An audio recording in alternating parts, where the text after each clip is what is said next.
एक शांत दुनिया जहां विभिन्न धर्मों के लोग मिलकर रहते हैं, लेकिन एक दिन एक रहस्यमयी बीमारी फैलती है जिससे समाज में युद्ध भड़कता है। पिनाकिन प्रोडक्शन प्रेजेंट्स अ डिस्ट्रक्टिव कॉन्फ्लिक्ट। दुनिया में शांति और समृद्धि थी। अलग अलग धर्मों के लोग बिना किसी तनाव के एक साथ रहते थे। इस दुनिया का हर कोना खुशहाल था। गांव और शहर एक दूसरे से जुड़े हुए थे और सबके बीच प्रेम और सद्भाव का माहौल था। अंशुल एक छोटे से गांव में रहने वाला एक साधारण शिक्षक था। उसका जीवन शांतिपूर्ण और संतुलित था। वह गांव के बच्चों को शिक्षा देता और उनके भविष्य को संवारने का सपना देखता था। उसकी पत्नी मीरा और बेटी अनाया उसका परिवार था जो उसकी प्रेरणा का स्रोत थे। अंशुल मानता था कि शिक्षा और नैतिक मूल्यों के जरिए समाज को बेहतर बनाया जा सकता है। वह हमेशा लोगों को सहिष्णुता, समानता और शांति का महत्व सिखाता था। लेकिन एक दिन दुनिया में एक अजीब घटना हुई। लोग अचानक से बीमार होने लगे। यह कोई साधारण बीमारी नहीं थी। यह बीमारी लोगों के दिमाग पर कब्जा कर रही थी और उन्हें धार्मिक कट्टरता की ओर धकेल रही थी। लोग अपने धर्म को सबसे श्रेष्ठ मानने लगे और दूसरे धर्मों के लोगों को दुश्मन समझने लगे। अंशुल ने देखा कि उसके गांव के लोग जो कभी मिलजुल कर रहते थे, अब एक दूसरे के खिलाफ हो गए थे। अंशुल की दुनिया उस समय बदल गई जब एक रहस्यमयी बीमारी ने समाज में जड़ें जमानी शुरू कर दी।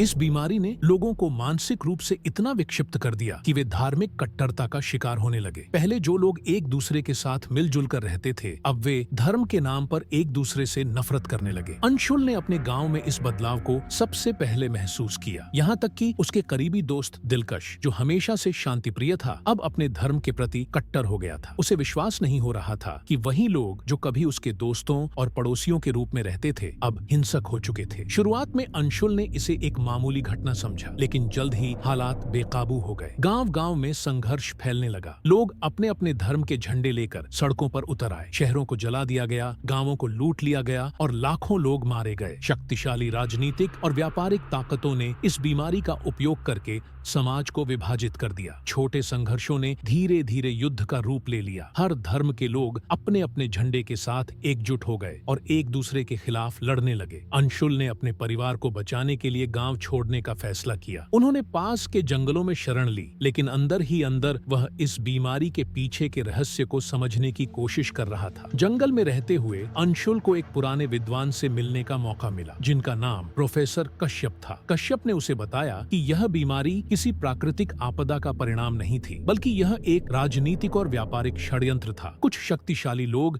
इस बीमारी को फैलाकर दुनिया में अशांति और विनाश लाना चाहते थे, ताकि वे अपनी सत्ता और नियंत्रण बढ़ा सकें। कश्यप ने अंशुल को यह भी बताया कि इस बीमारी के पीछे एक बड़ा संगठन है जो लोगों को धार्मिक कट्टरता में फंसाकर उन्हें एक दूसरे के खिलाफ भड़का रहा है। नेताओं ने लोगों की धार्मिक भावनाओं को उकसाकर समाज को विभाजित किया था, ताकि वे सत्ता में बने रहें, और कारोबारी माफियाओं ने जनता को लूटने का काम किया। कश्यप ने अंशुल को यह भी बताया कि दुनिया के बड़े कारोबारियों ने जैविक हथियार बनाए थे जो इस बीमारी का कारण थे। वे चाहते थे कि समाज में संघर्ष बढ़े, ताकि वे अपने हथियार और अन्य उत्पाद बेचकर लाभ कमा सकें। अंशुल ने यह जानकर तय किया कि वह इस षड्यंत्र का मुकाबला करेगा। उसने अपने बचे हुए साथियों को इकट्ठा किया और उन्हें इस विनाशकारी योजना के बारे में बताया। सभी ने एकजुट होकर इस ताकत के खिलाफ लड़ने की ठानी। इस बीमारी के पीछे सिर्फ अज्ञात ताकतें ही नहीं, बल्कि राजनीतिक और व्यापारिक लालच भी काम कर रहा था। शक्तिशाली नेताओं और व्यावसायिक माफिया ने इस बीमारी का फायदा उठाने के लिए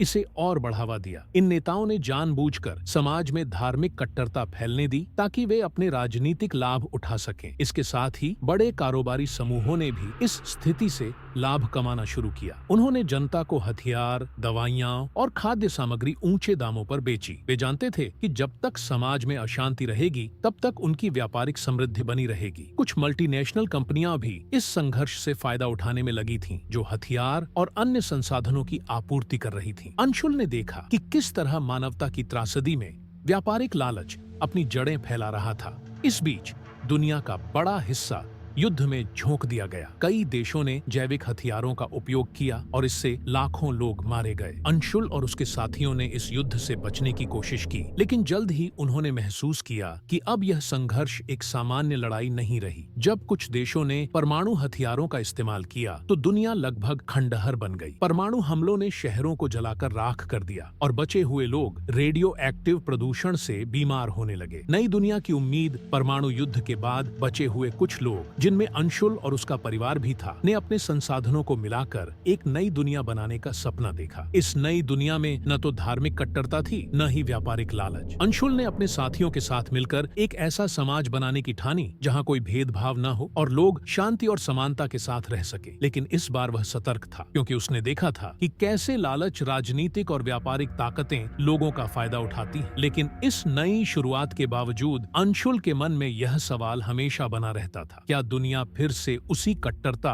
और हिंसा की राह पर लौट आएगी, या इस बार लोग मिलकर शांति की स्थायी स्थापना कर पाएंगे? अंशुल के सामने एक नई चुनौती थी, एक ऐसी पीढ़ी को तैयार करना जो न केवल शांति की ओर बढ़े बल्कि पुरानी गलतियों से सीखकर एक बेहतर समाज बनाए। वह बच्चों को शिक्षा देने के अपने पुराने सपने की ओर लौट आया। उसने एक स्कूल की स्थापना की जहां बच्चों को सिर्फ शिक्षा ही नहीं बल्कि नैतिक मूल्यों की भी शिक्षा दी गई। उसने उन्हें यह सिखाया कि दुनिया को जोड़ने की ताकत नफरत में नहीं बल्कि प्रेम और सहिष्णुता में है। इस नई दुनिया में व्यापारिक और राजनीतिक लालच को रोकने के लिए मानवता और नैतिकता की शिक्षा थी। समाज ने यह समझ लिया था कि उन्हें सिर्फ भौतिक समृद्धि पर निर्भर नहीं रहना चाहिए बल्कि मानवता और नैतिकता पर आधारित समाज का निर्माण करना चाहिए। नई शुरुआत का सपना अंशुल ने अपने जीवन का एक बड़ा हिस्सा संघर्ष और विनाश में बिताया, लेकिन अंततः वह और उसके जैसे लोग एक नई शुरुआत करने में सफल हुए। उन्होंने न केवल राजनीतिक और व्यापारिक लालच को पराजित किया बल्कि एक ऐसा समाज बनाया जहां हर कोई समान था। अंशुल की यह यात्रा विनाश से उभरकर एक नई दुनिया की स्थापना की थी, जहां मानवता, समानता और शांति की जीत हुई। यह कहानी विनाश और संघर्ष के बीच एक नई शुरुआत, नेतृत्व और मानवता की ताकत को दर्शाती है, जहां अंशुल जैसे लोगों का संघर्ष इस बात का प्रतीक है कि किस तरह लोग एक नई और बेहतर दुनिया का निर्माण कर सकते हैं। मेरे साथ इस अद्भुत यात्रा पर जुड़ने के लिए धन्यवाद। आपका समर्थन मेरे लिए बहुत मायने रखता है। अगर आपको यह वीडियो पसंद आया तो लाइक करें,